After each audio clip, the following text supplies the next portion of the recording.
¿Alguna vez te has preguntado qué sonido hace la esperanza cuando está a punto de morir? No es el tañido de una campana, ni una canción triste. Aquel amanecer en el corazón del desierto de Sonora, en México, el sonido era un grito agudo, casi devorado por la inmensidad, pero que cortaba el silencio como un trozo de vidrio.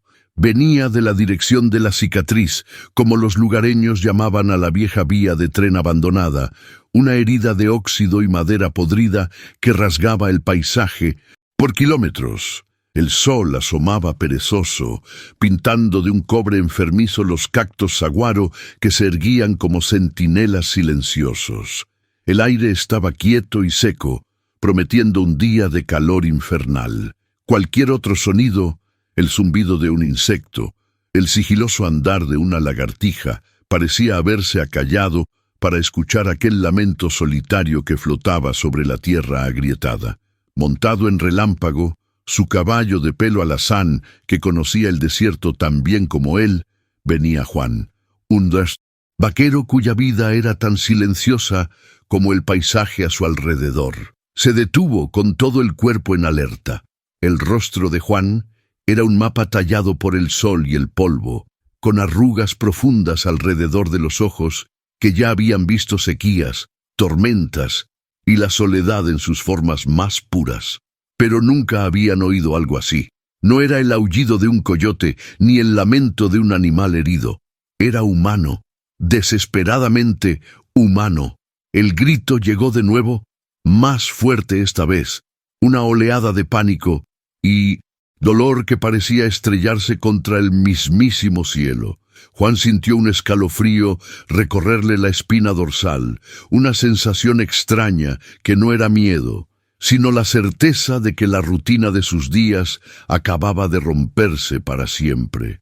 La vida de Juan era un círculo de repeticiones. Administraba solo el pequeño rancho que había sido de su abuelo, una mancha de vida terca en medio de tanta aridez. Sus hermanos, uno a uno, se habían marchado para el otro lado, buscando el sueño americano y dejando atrás solo cartas cada vez más esporádicas y la responsabilidad de la tierra sobre los hombros de Juan. Su rutina estaba marcada por el sol. Se despertaba en la oscuridad para cuidar del poco ganado, reparar cercas que el viento insistía en derribar y revisar los pozos, que eran la delgada línea entre la vida y la muerte en aquel lugar. Al atardecer, se sentaba en el porche, observando cómo el sol sangraba en el horizonte, convirtiendo el cielo en un espectáculo de fuego y soledad. Relámpago era su único oyente, y el desierto, su austero confidente. No era un hombre infeliz, solo un hombre acostumbrado al silencio. Con un chasquido de lengua, Juan guió a Relámpago en dirección al grito. El caballo vaciló por un instante, con las orejas hacia atrás, sintiendo la extrañeza en el aire. Juan desmontó cerca de un cacto podrido, atando las riendas sin apretar. El cuero de su montura crujió. Un sonido familiar en un mundo que de repente se había vuelto extraño. Revisó el viejo revólver que llevaba en la funda, un legado de su padre que era más un peso de recuerdos que un arma. Y entonces caminó hacia las vías, sus botas levantando pequeñas nubes de polvo a cada paso. El sol ya empezaba a quemar, y el metal de la vía férrea brillaba con el calor, creando espejismos que danzaban en el aire. El silencio había regresado, pero era un silencio pesado, cargado con el eco de aquel grito. Antes de sumergirnos de lleno, me encantaría saber desde dónde estás siguiendo esta historia. Es una alegría inmensa saber que mis experiencias pueden tocar corazones en tantos lugares diferentes. Deja tu comentario abajo y cuéntame. Ahora, prepárate para conocer la increíble travesía de Juan, que con su fuerza y protección superó el aislamiento para sumergirse en un peligroso misterio. Vas a aprender cómo un simple acto de valentía puede no solo salvar una vida, sino transformar completamente la tuya. Empecemos. Fue entonces cuando la vio. La imagen era tan brutal y fuera de lugar que el cerebro de Juan tardó un segundo en procesarla. Amarrada a los durmientes, bajo el sol naciente que ya prometía una tortura, había una mujer. Cuerdas de ixtle, gruesas y crueles, sujetaban sus muñecas y tobillos a la madera reseca, el cuerpo extendido sobre las piedras y el metal. Su vestido blanco y sencillo estaba rasgado y sucio de tierra roja. Su cabello oscuro estaba desparramado como un abanico de desesperación alrededor de su cabeza. Al oír sus pasos, ella levantó el rostro.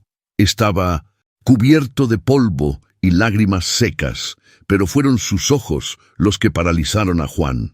Eran ojos enormes, oscuros, que ya no contenían pánico, solo el agotamiento de quien ya había gritado todo lo que podía.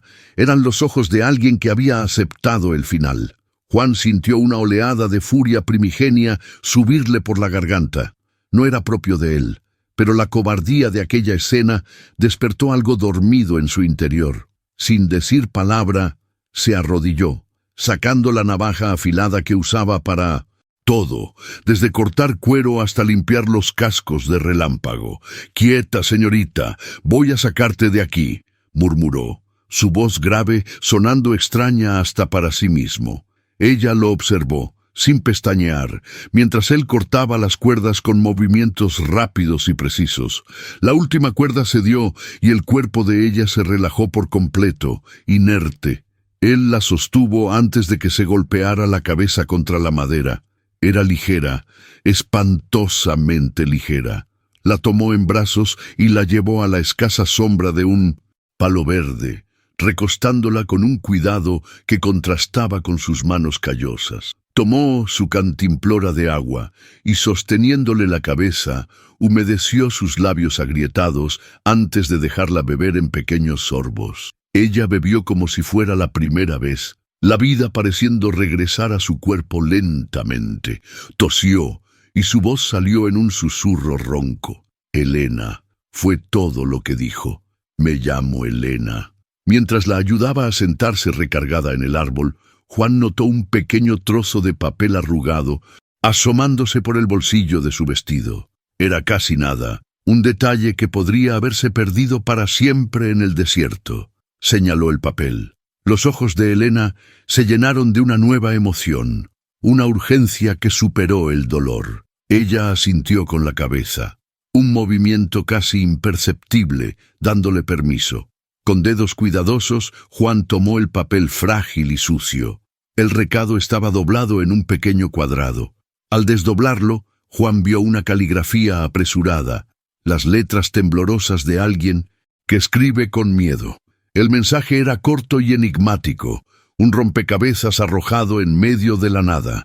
Había una dirección en la Ciudad de México, un lugar tan lejano de aquel desierto que parecía otro planeta, y debajo una frase que le heló la sangre a Juan, incluso bajo el sol abrasador. «Creen que estás loca, pero eres la única que sabe la verdad.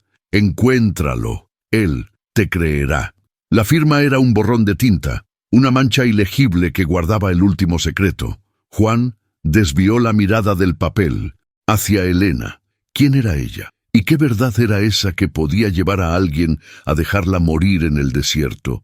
Un hombre prudente habría subido a Elena a su caballo, cabalgado hasta el pueblo más cercano, San Miguel, la habría entregado al jefe de la policía y se habría lavado las manos del asunto. Habría regresado a su rancho, a sus cercas, a su silencio. Pero Juan miró los ojos de Elena y vio más que una víctima. Vio a la portadora de una carga terrible. El recado en su mano ya no era un pedazo de papel, era una responsabilidad, era un llamado.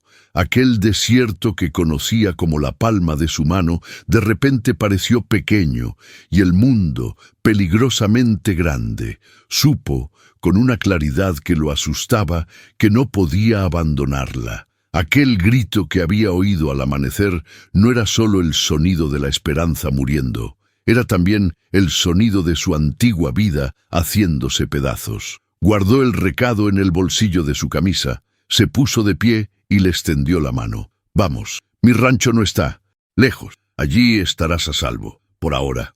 El viaje de regreso al rancho fue silencioso y tenso. Juan sentó a Elena frente a él en la montura, su cuerpo frágil y exhausto apoyado contra su pecho. Para un hombre cuyo único contacto físico era el empujón de un becerro terco o el cuello firme de Relámpago, la sensación de tener a una persona tan cerca era profundamente extraña. Sentía su respiración, débil pero constante, y el leve temblor que recorría su cuerpo.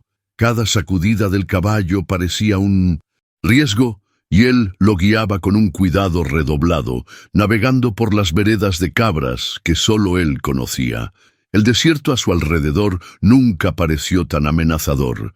Las sombras de los saguaros parecían figuras al acecho, y el silbido del viento sonaba como una advertencia. Ya no estaba simplemente atravesando su tierra, estaba protegiendo un secreto, cargando un fardo que tenía el peso de una vida humana. El rancho de Juan surgió en el horizonte como un espejismo que se negaba a desaparecer. No era gran cosa. Una pequeña casa de adobe con techo plano, un corral hecho de postes de mezquite y alambre, un pozo con una vieja polea y un único árbol, una acacia retorcida que ofrecía una sombra terca.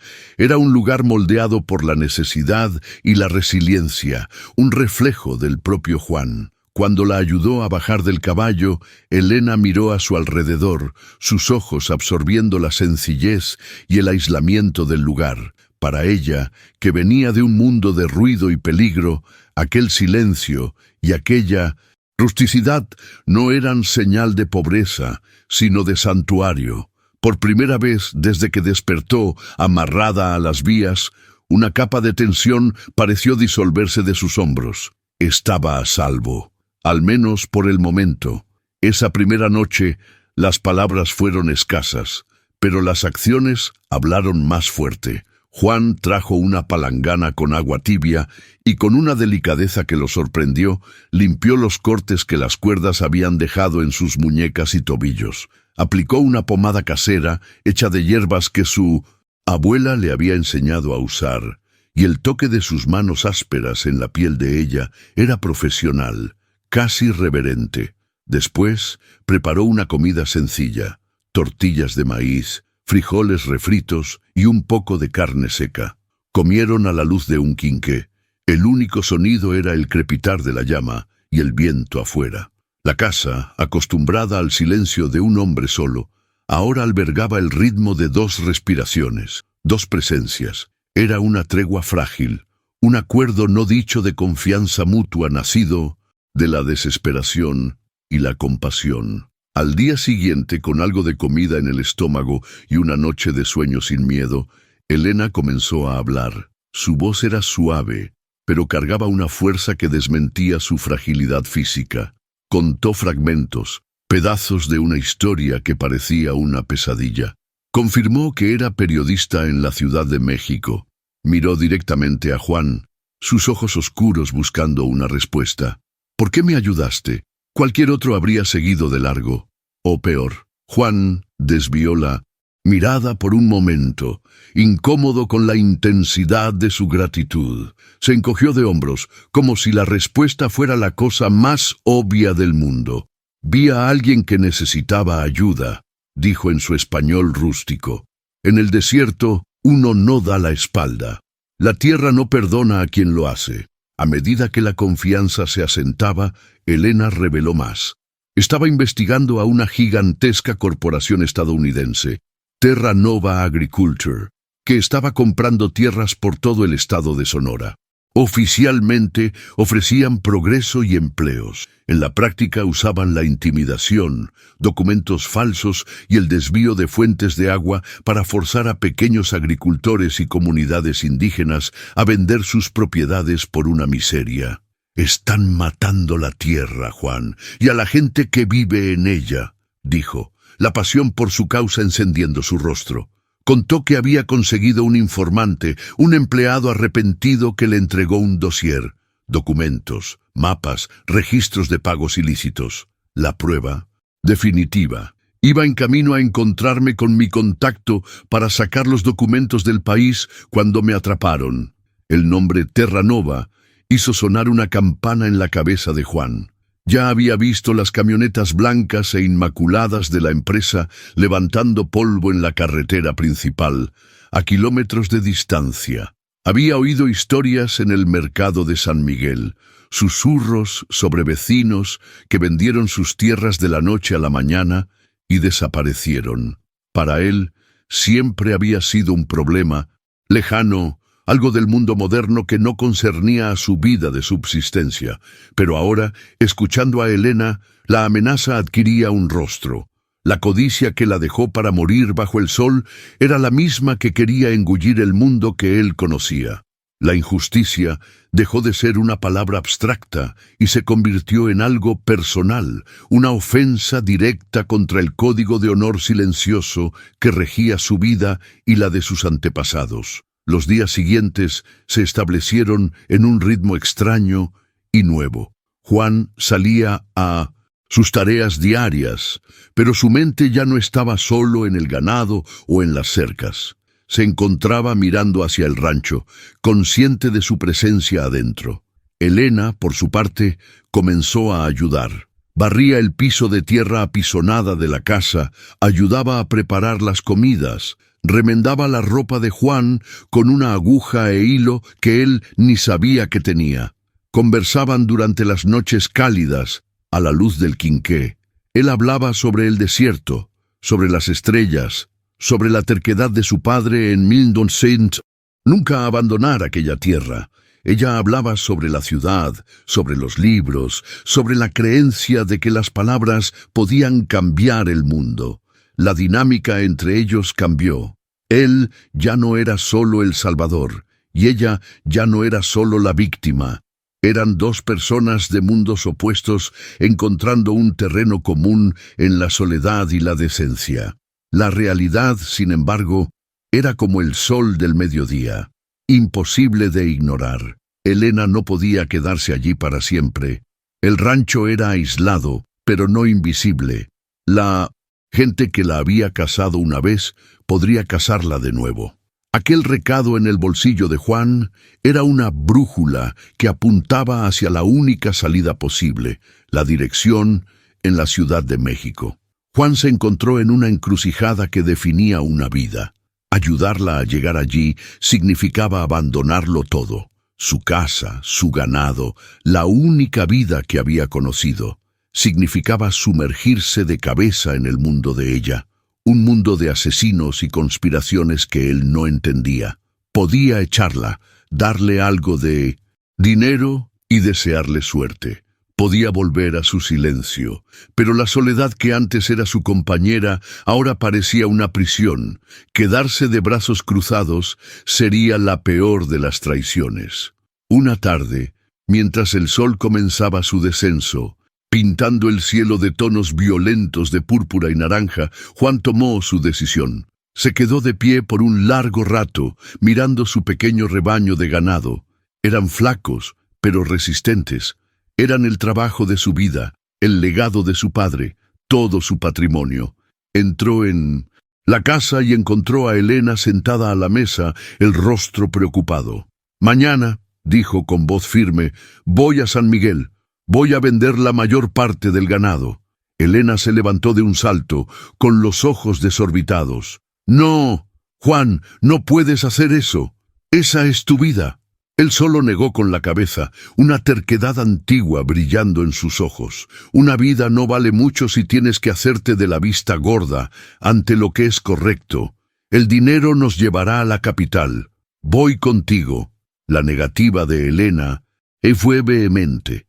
Discutió, suplicó, dijo que no podía permitir tal sacrificio, pero la decisión de Juan era tan sólida e inquebrantable como las rocas del desierto.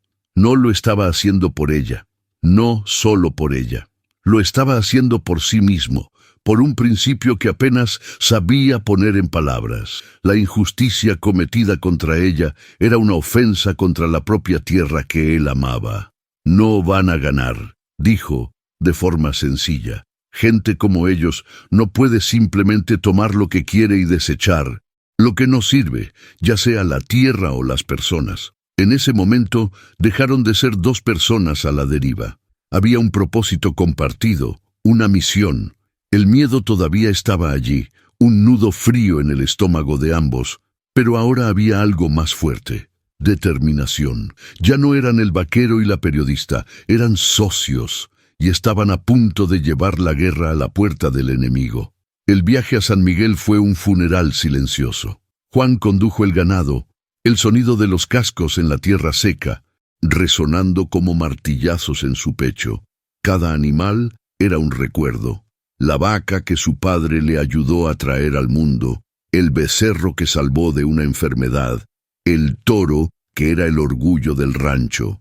No solo estaba llevando su sustento al mercado, estaba subastando pedazos de su propia historia. Elena cabalgaba a su lado en silencio, comprendiendo el peso de aquel sacrificio sin que fuera necesario decir una palabra. En el mercado de ganado, un lugar caótico de gritos, polvo y el fuerte olor de los animales, Juan negoció con la frialdad de un hombre que ya había tomado su decisión. El dinero, un fajo grueso de billetes que guardó en el fondo de su bolsillo, no trajo alivio. Se sentía pesado, caliente, como si estuviera manchado por la pérdida. San Miguel era un pueblito fronterizo, donde todos se conocían, y una cara nueva era motivo de chismes. Un vaquero como Juan, conocido por su reclusión, llegando con una mujer con ropas y modales de la ciudad, ya era suficiente para llamar la atención. El fajo de dinero cambiando de manos en el mercado selló el interés. Mientras compraban provisiones en una pequeña tienda, Juan sintió un par de ojos fijos en su espalda. No se giró, pero sus instintos, afilados por una vida en el desierto, gritaron peligro. Miró de reojo el reflejo en una ventana polvorienta y vio a un hombre parado al otro lado de la calle.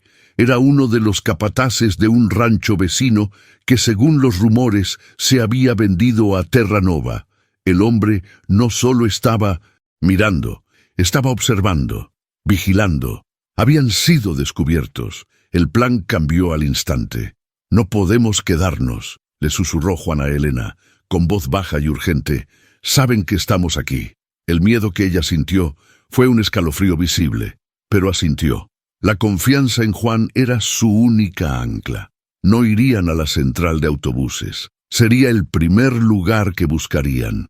Compraron más agua y comida de la necesaria para un viaje corto, y en lugar de dirigirse a la salida principal del pueblo, Juan los guió por un laberinto de callejones hasta las afueras, donde la civilización se deshacía de nuevo en el desierto. Cayó la noche, y bajo el manto de la oscuridad comenzaron su viaje, no por una carretera, sino a través del terreno accidentado, siguiendo un camino que solo existía en la mente de Juan. La huida de San Miguel no fue una carrera, sino una desaparición silenciosa en la inmensidad. Los días que siguieron fueron una prueba de fuego. El desierto, que para Juan era un hogar, se convirtió en un adversario a superar. El sol era un martillo implacable durante el día y las noches un frío cortante que se colaba en los huesos. El agua se racionaba en sorbos preciosos y la comida era apenas suficiente para mantener la fuerza. Para Juan era una rutina dura pero familiar. Para Elena era un infierno. Le dolían los pies, se le quemaba la piel y el agotamiento era un dolor constante. Sin embargo, no se quejó. Se mordía el labio y seguía adelante, su determinación de acero, forjada en un crisol diferente al de Juan, pero igualmente fuerte. Él la observaba, una admiración creciendo en su interior por aquella mujer de ciudad que se negaba a ser doblegada por la brutalidad de la tierra. En una de esas noches, sentados alrededor de una pequeña fogata hecha con ramas secas, el universo se abrió sobre ellos en un tapiz de estrellas deslumbrantes. El cansancio y el aislamiento habían erosionado todas las barreras que aún quedaban entre ellos. Juan, preguntó Elena, suavemente. ¿Qué vas a hacer después si todo esto acaba? Juan se quedó mirando las llamas durante un largo rato, la pregunta flotando en el aire. No sé, admitió, y la honestidad en su voz era cruda. Nunca pensé en una vida fuera del rancho. No sé si hay una para mí. En ese momento no era el Salvador fuerte, sino un hombre a la deriva, que había quemado su propio puente para ayudar a otra persona a cruzar el suyo. Elena extendió la mano y le tocó el brazo, un gesto simple de solidaridad. Ya lo averiguaremos, dijo, y el nosotros sonó como una promesa. El peligro se materializó al tercer día. Estaban atravesando un tramo plano de tierra cuando Juan, con sus ojos de águila, divisó una nube de polvo en el horizonte. Venía rápido. ¡Al suelo!, ordenó, tirando de Elena con él hacia una zanja seca al lado del camino. Se tumbaron con los cuerpos apretados contra la tierra fría, mientras el sonido de un motor crecía. Una camioneta del mismo modelo blanco utilizado por Terranova pasó a menos de 50 metros de donde estaban escondidos. Había 2 hombres dentro y aún a la distancia, Juan pudo ver los rifles apoyados en el tablero. No estaban patrullando, estaban cazando. Juan y Elena contuvieron la respiración, el corazón martilleando contra las costillas hasta que el sonido del motor se desvaneció en la distancia. La muerte había pasado rozando, un recordatorio de que no solo huían de un peligro, sino que corrían hacia otro. Finalmente, después de 5 días de una jornada extenuante, avistaron las luces de Hermosillo. La gran ciudad surgió como una isla de ruido y caos en el océano de silencio del desierto. La transición fue un choque para los sentidos. El olor a humo y comida callejera, el sonido de los coches y la música a todo volumen, las multitudes de personas que se movían como un río. Aquí, en medio del anonimato de la multitud, encontraron una nueva forma de seguridad. Pero vino con un precio final. Juan encontró un comprador para Relámpago. El apretón de manos que selló la venta fue el golpe más doloroso de todos. Pasó la mano por la crin del caballo una última vez, le susurró una despedida al oído y se dio la vuelta sin mirar atrás. Había cortado el último hilo que lo ataba a su antigua vida. Ahora ya no había vuelta atrás. El viaje en autobús a la Ciudad de México duró casi un día entero. Sentados uno al lado del otro, apretados entre extraños, eran solo 2 rostros más en la multitud. El paisaje cambiaba por la ventana, el desierto dando paso a montañas y luego a valles verdes, pero apenas se daban cuenta. Estaban en su propio mundo, un capullo de tensión y expectativa. Para Juan, el vaquero del silencio, el ruido constante del autobús y la proximidad de tanta gente era una forma de tortura. Se sentía expuesto, vulnerable. Elena, por otro lado, estaba de vuelta en su elemento. Era ella quien compraba los boletos, quien hablaba con los vendedores, quien lo guiaba por la complejidad de aquel mundo nuevo. Los papeles se habían invertido. Él era el extraño y ella la protectora. A medida que el autobús devoraba los kilómetros, el peso del destino se volvía casi palpable. Sacaron el recado arrugado y lo miraron juntos por 100ª vez. Una dirección en Coyoacán, un barrio antiguo de la Ciudad de México. ¿Y si no hay nadie?, susurró Elena, la duda carcomiendo el borde de su valentía. ¿Y si es una trampa? Juan no tenía respuestas, solo tenía su intuición y una promesa que se había hecho a sí mismo. Lo sabremos cuando lleguemos, respondió, la voz más tranquila de lo que se sentía. Hasta entonces, solo somos 2 personas en un autobús, nadie, pero sabía que no era verdad. Eran la mecha de una bomba, viajando hacia el corazón del poder, cargando una verdad que podía liberarlos o matarlos. La llegada a la terminal de autobuses del norte fue como ser arrojado a un hormiguero en llamas. El tamaño, el ruido, la prisa de decenas de miles de personas era un ataque sensorial. Juan se Quedó paralizado por un instante. El vaquero, acostumbrado a la vastedad del desierto, ahora sintiéndose claustrofóbico en medio de tanto concreto y tanta gente. Elena le tomó la mano, su contacto anclándolo en la realidad. «Ven por aquí», dijo, tirando de él a través de la multitud. Salieron de la terminal y fueron recibidos por el aire denso y contaminado de la ciudad más grande del mundo.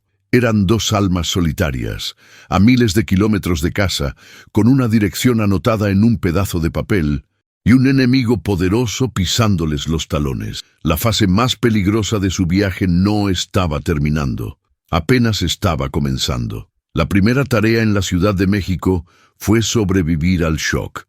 Para Juan, el vaquero que leía el tiempo en las nubes y la dirección en el musgo de las piedras, la ciudad era un monstruo de concreto y ruido que lo agredía por todos lados. El olor a diésel y fritanga en el aire, el ulular de las sirenas, la marea de gente que fluía por las aceras sin mirarse nunca a los ojos. Se sentía ciego, sordo, un animal de campo atrapado en una trampa de asfalto. Fue Elena quien lo guió. Con una seguridad que no había visto en ella desde antes del ataque, lo jaló hacia la boca del metro. Allá abajo, en el vientre de la bestia, viajaron en un vagón apretado, el vaivén del tren marcando el ritmo ansioso de sus corazones. Juan se aferraba a una barra de metal, los nudillos blancos, sintiéndose más expuesto y vulnerable allí que nunca bajo el cielo abierto del desierto. Emergieron en Coyoacán y el mundo cambió. El ruido ensordecedor de la ciudad dio paso a una calma relativa.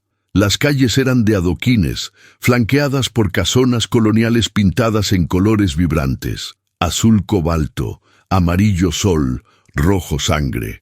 Árboles antiguos ofrecían sombra, y el aire parecía más ligero, cargado con el olor de flores y café. Era un barrio con alma, un lugar que guardaba historias en sus muros de piedra.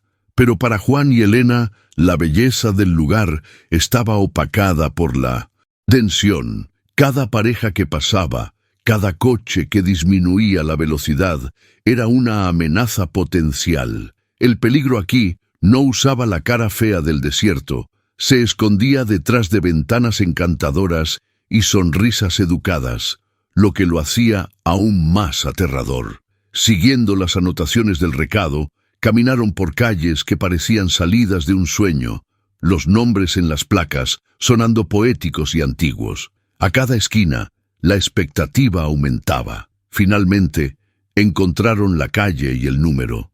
No era un edificio de oficinas moderno y espejado, como Juan quizás imaginaba. Era una casa antigua, de 2 pisos, con una fachada de piedra y una enredadera cubriendo parte de la pared. La puerta principal era de madera maciza, oscura e imponente. A su lado, una pequeña placa de latón, pulida por el tiempo, decía simplemente: Arturo Aguilar, notario y abogado. Era allí, el final del camino, el punto final de un viaje que le había costado a Juan su mundo y casi le había costado a Elena su vida. Se detuvieron frente a la puerta, conteniendo la respiración. Todo lo que habían pasado, la huida, los sacrificios, el miedo, todo se resumía a ese momento, a esa puerta de madera. ¿Era la salvación o era una trampa? Juan miró a Elena, un diálogo silencioso pasando entre ellos. Miedo, sí, pero también una determinación compartida. Él se ajustó sutilmente la chamarra, la mano flotando cerca de la cacha del revólver que estaba escondido en su cinturón. Era un gesto de puro instinto. Elena respiró hondo, levantó la mano que temblaba ligeramente y tocó la puerta. 3 golpes. El sonido pareció anormalmente alto en la calle silenciosa, un anuncio de su llegada. Esperaron, cada segundo estirándose en una eternidad, los oídos atentos a cualquier sonido proveniente del interior. Después de un momento que pareció durar una vida, oyeron el sonido de una cerradura girando. La puerta se abrió, no de golpe, sino de forma lenta y deliberada. Un hombre de edad avanzada apareció en la rendija. Era alto y delgado, vestido con un traje de lino impecable a pesar del calor. Tenía el cabello blanco y espeso, y los ojos, detrás de un par de gafas de aro fino, eran increíblemente astutos y penetrantes. Los examinó, su mirada pasando de Elena a Juan y de vuelta a Elena. No había sorpresa en su rostro, sino una especie de reconocimiento melancólico, como si los hubiera estado esperando, o a alguien como ellos, desde hacía mucho, mucho tiempo. «Por favor», dijo, con voz tranquila y culta, «pasen». Los estaba esperando. Los condujo por un pasillo oscuro hasta un despacho que parecía pertenecer a otro siglo. Las paredes estaban cubiertas por estantes de madera oscura, repletos de libros encuadernados en cuero que iban del suelo al techo. El aire olía a papel viejo, cera de abeja y café fuerte. Una luz suave entraba por una ventana alta que daba a un patio interior, iluminando partículas de polvo que danzaban en el aire. Era un santuario, un refugio del desorden del mundo exterior. El nuevo abogado, que se presentó como Arturo Aguilar, señaló 2 sillas de cuero frente a su escritorio macizo. «Siéntense. El viaje debe haber sido largo». Su calma era contagiosa, pero también desarmante. Juan permaneció de pie cerca de la puerta por un instante, su instinto de protector aún en alerta máxima, antes de finalmente sentarse al lado de Elena. «Cuéntenmelo todo», dijo Aguilar, juntando las yemas de los dedos. «Empiecen por el principio». Con voz firme, pero aún cargada por la emoción de la prueba, Elena narró la historia. Habló de su investigación sobre Terra Nova, del dossier que había recibido, de la emboscada en el desierto. Describió despertar atada a las vías, el grito de auxilio, y cómo Juan apareció como un espejismo, un ángel guardián improbable salido de la nada. Habló del recado, de la huida, de la venta del ganado y del caballo, del largo viaje hasta allí. Durante todo el relato, Aguilar escuchó en silencio absoluto, el rostro impasible, los ojos nunca apartándose de ella. Juan no dijo una palabra, pero su presencia silenciosa y vigilante era un testimonio más poderoso que cualquier discurso. Cuando Elena terminó, un silencio pesado llenó la sala. Aguilar suspiró, un sonido profundo y cansado. Se levantó y caminó hacia un pequeño aparador, donde había una única fotografía en un marco de plata. Tomó el portarretratos y lo colocó sobre el escritorio, de cara a ellos. La foto mostraba a una Elena adolescente, sonriendo, junto a un hombre de mediana edad con una sonrisa amable y ojos inteligentes que eran exactamente como los de ella. «¿Conoce a este hombre, señorita?», preguntó Aguilar suavemente. El aire salió de los pulmones de Elena en un sollozo. Las lágrimas que había contenido durante tanto tiempo finalmente brotaron. «Es mi padre», susurró, con la voz entrecortada. «Es papá». Aguilar asintió lentamente, el rostro marcado por una profunda tristeza.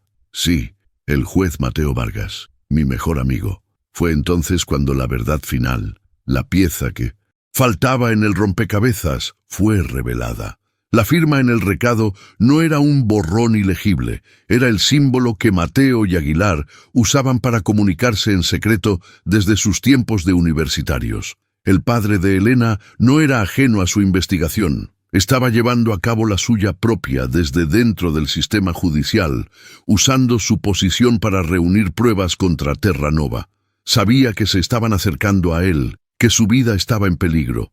El recado fue su último acto, un salvavidas lanzado a su hija, dirigiéndola hacia la única persona en el mundo en la que confiaba su vida y su legado. La revelación golpeó a Elena con la fuerza de una ola. Su padre no había muerto de un infarto fulminante, como le habían dicho. Había sido asesinado, silenciado por la misma corporación que había intentado matarla. El dolor de la pérdida se mezcló con una nueva oleada de furia y propósito. Su lucha ya no era solo profesional, era visceralmente personal. Era por la justicia, por la memoria de su padre. Juan la observaba, viendo cómo el dolor se transformaba en una armadura ante sus ojos. Finalmente entendió la profundidad del pozo en el que habían caído. El dossier que Elena había protegido con su vida, combinado con las pruebas que su padre había confiado a Aguilar, no era solo una noticia, era un arma, y ahora, finalmente, sabían cómo usarla. La atmósfera en el despacho de Aguilar cambió. El dolor de la revelación dio paso a una energía enfocada, la calma antes de una tormenta planeada. Sobre la mesa de caoba, Aguilar extendió los documentos que el padre de Elena había recopilado y los comparó con la información del dossier que Elena casi muere por proteger. Juntos, formaban un mosaico irrefutable de corrupción, despojo de tierras y asesinato. Aguilar explicó la situación con una claridad brutal. Terra Nova no era solo una empresa, era un pulpo con tentáculos en todos los niveles del gobierno y la policía. Entregar las pruebas directamente a las autoridades sería como entregar la oveja al lobo para que la protegiera. El sistema estaba comprado. No podían usar la puerta principal de la justicia. Tendrían que derribarla. El plan de Aguilar era audaz, una apuesta de todo o nada.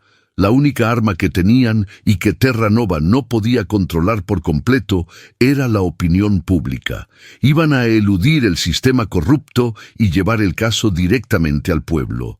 «Conozco a un hombre», dijo Aguilar, «Santiago Ríos, el editor de La Voz Diaria, un dinosaurio, un periodista de la vieja guardia que cree que la verdad es más importante que el beneficio o la seguridad personal.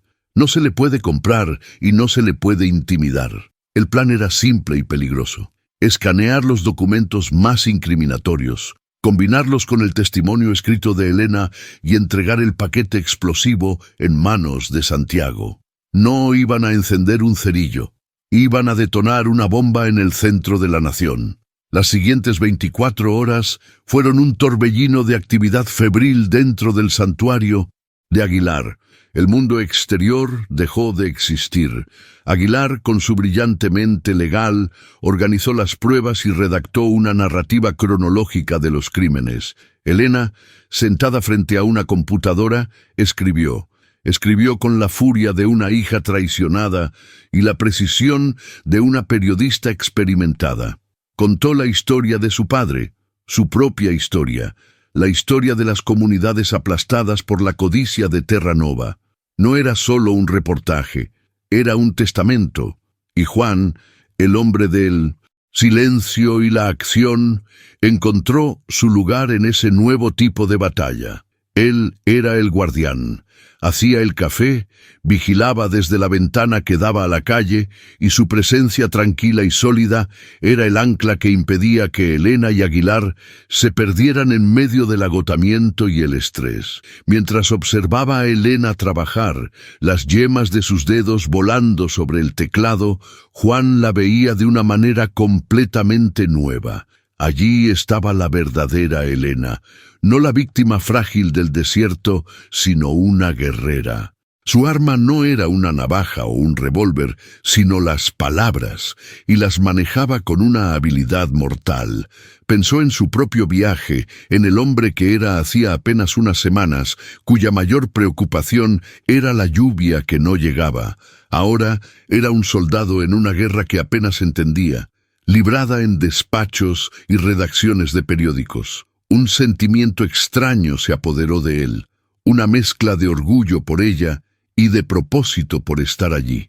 No pertenecía a ese mundo, pero sabía, con una certeza absoluta, que estaba exactamente donde debía estar. La entrega del material se fijó para el día siguiente, en un café concurrido en el centro de la ciudad.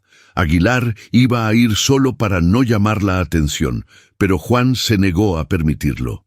«Yo voy», dijo, de una manera que no admitía discusión. «Usted se queda en la mesa. Yo vigilo». En el café, Aguilar se sentó con Santiago Ríos, un hombre de cabello canoso y mirada escéptica.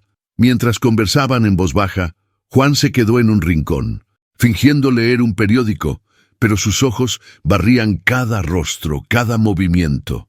Sus instintos, perfeccionados en el desierto, estaban en alerta máxima, buscando la amenaza en medio de la multitud urbana. Vio cómo la carpeta se pasaba discretamente por debajo de la mesa. El contacto se había hecho. La semilla había sido plantada. Ahora solo quedaba esperar a que germinara.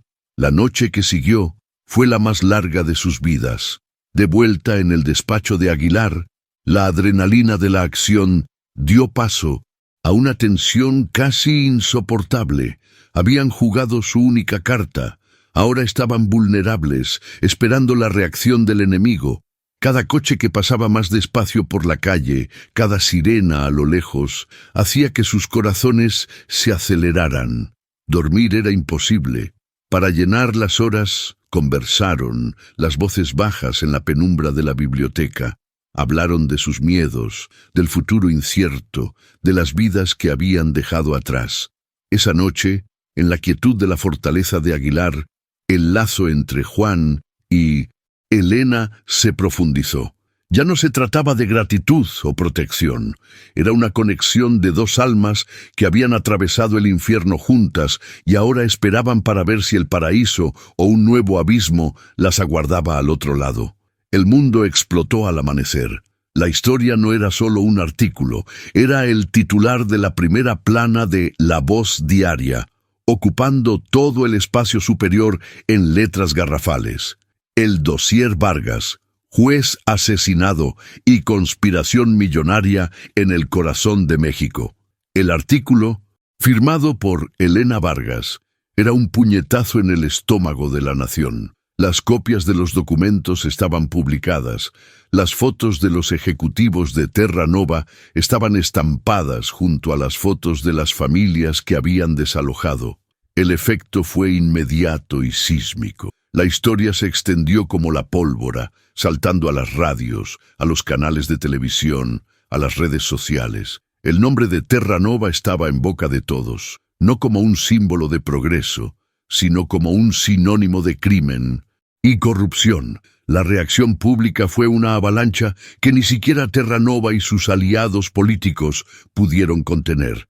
La presión era inmensa.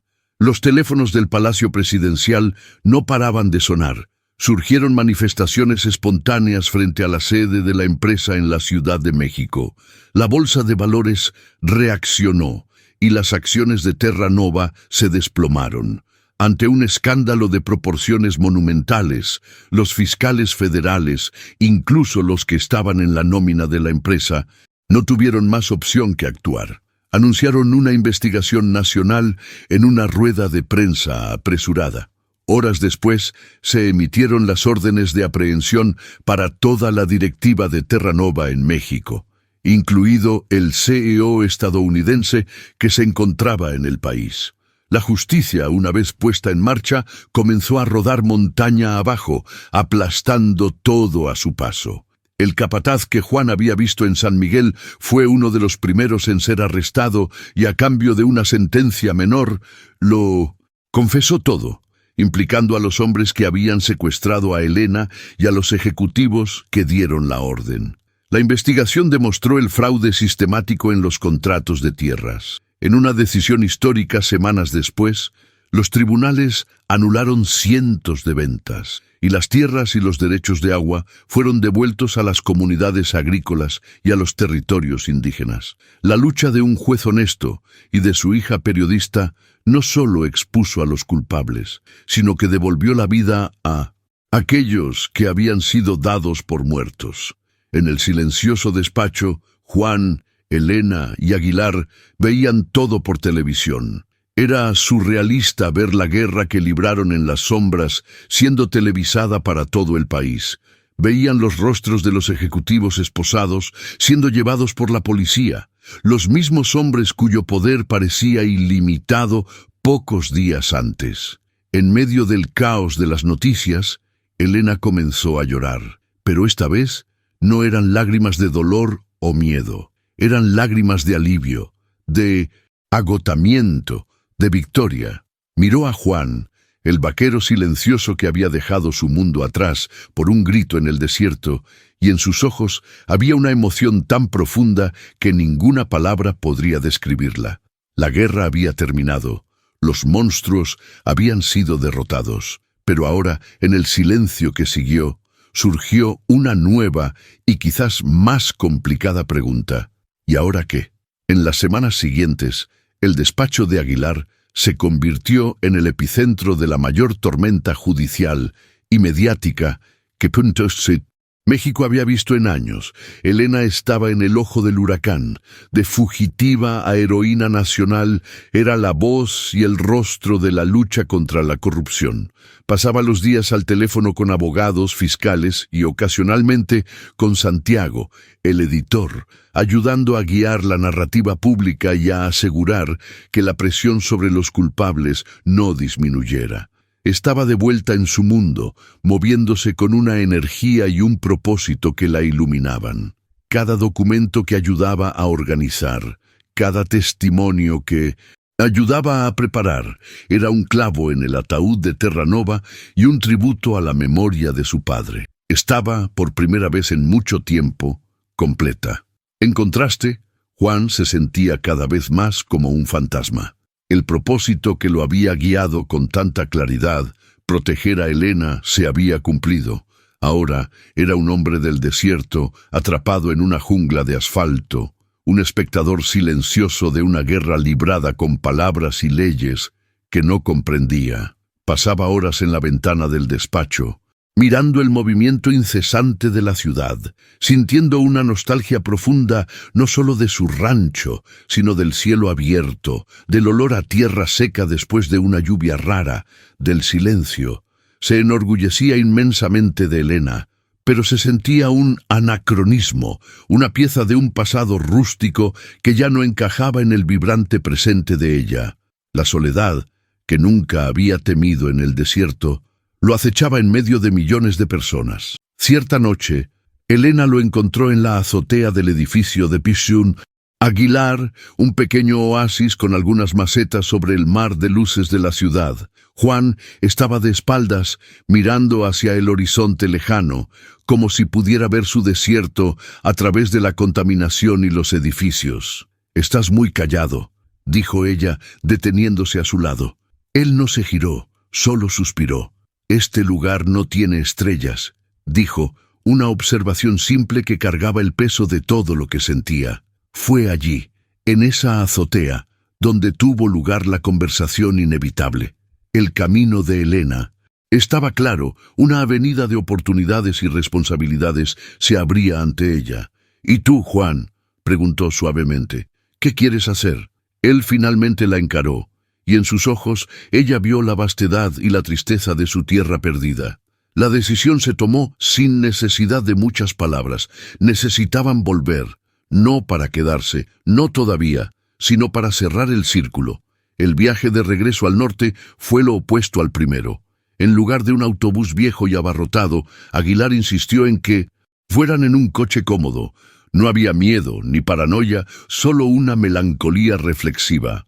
Observaron el paisaje por la ventana, viendo cómo la vegetación exuberante de la capital daba paso, gradualmente, a la belleza áspera y familiar del desierto de Sonora. Para Elena era el paisaje de su pesadilla, pero ahora, al lado de Juan, podía ver la fuerza y la resiliencia que habían moldeado al hombre que le salvó la vida. Para Juan, era como volver a respirar después de haber pasado meses bajo el agua. Antes de ir a cualquier otro lugar, Juan pidió pasar por su antiguo rancho. Estaba vacío, silencioso, como si lo estuviera esperando. El nuevo dueño, un ranchero de otra región, aún no se había mudado. Juan caminó por el porche, pasó la mano por la madera gastada de la puerta, miró el corral vacío. Esperaba sentir un dolor agudo, el dolor de la pérdida, pero en su lugar encontró una paz extraña.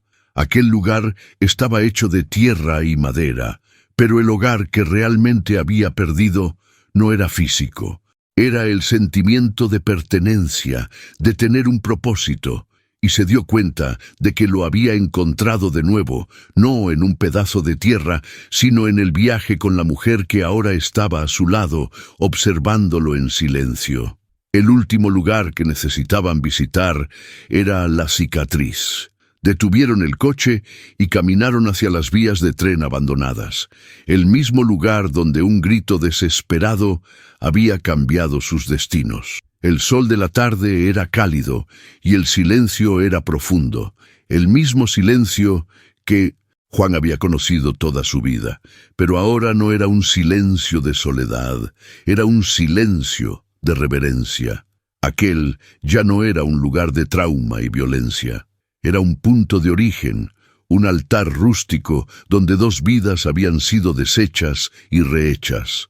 Miraron las vías de hierro que se extendían hasta el infinito en ambas direcciones, dos líneas paralelas que el destino había forzado a cruzarse de forma tan brutal y milagrosa. Elena miró la vastedad del desierto y luego a Juan. Su futuro en la Ciudad de México era brillante. Podría ser una de las periodistas más influyentes del país, honrar el legado de su padre, vivir una vida de importancia y reconocimiento.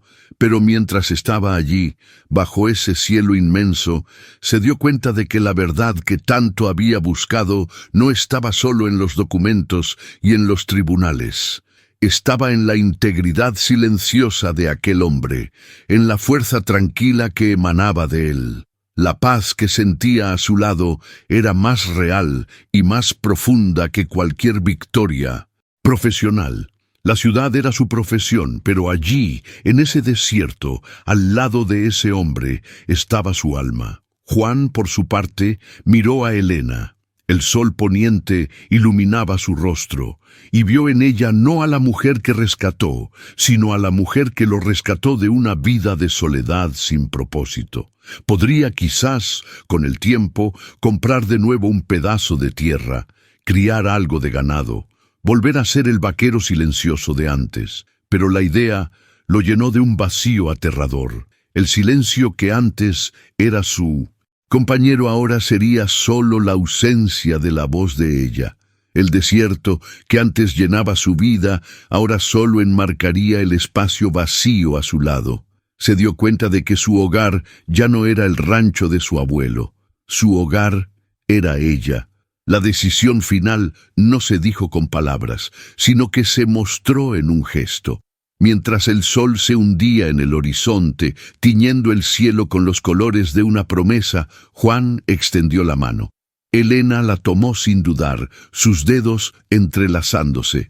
Se dieron la vuelta y comenzaron a caminar. No hacia el coche que los llevaría de regreso a la ciudad, ni en dirección al rancho vacío, sino simplemente lejos de las vías, lado a lado, hacia un futuro que construirían juntos. Ya no eran el vaquero y la periodista, el salvador y la víctima. Eran Juan y Elena, y eso era todo lo que importaba. Al final, la historia no fue sobre una conspiración corporativa o una batalla judicial. Fue sobre un grito en el silencio y sobre un hombre que decidió escucharlo. Fue sobre cómo un recado arrugado, una llave a una verdad peligrosa, terminó abriendo la puerta a una verdad mucho más grande.